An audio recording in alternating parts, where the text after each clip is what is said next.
Salam, gəlin bu suala baxaq. Deyir ki, ifadəsində vurğu kök işarəsi altına daxil edin. Biz birinci bilməliyik ki, x burada mənfidir, müsbətdir. Ona fikir verməliyik.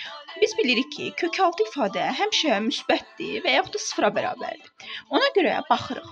X mənfi x kub, y kvadratı bölək 5-i nəzərə heç almasaq da olar. Əsas bu ifadədir. Böyükdür, sıfır olmalıdır. Yəni bu müsbət olmalı, böyük bərabərdir. Yəni sıfır da ola bilər.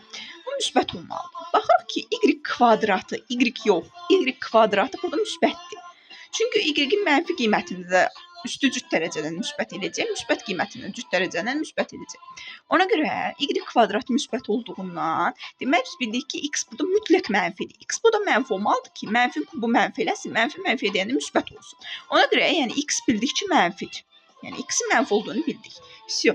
Əsas məsələ. İndi bunu kök işarəsi altına daxil eləyirsə də, əgər x mənfidirsə də, bu mənfisi qalır kökün qarşısında.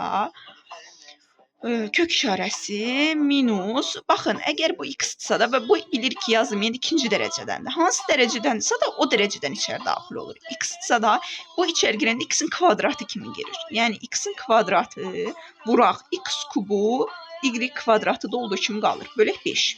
Cavabımız ümumi olur. Mənfi kök altında mənfi əsaslar eyni olanda üstlər toplanır. Yəni x üstü 5 y kvadratı bölək 5.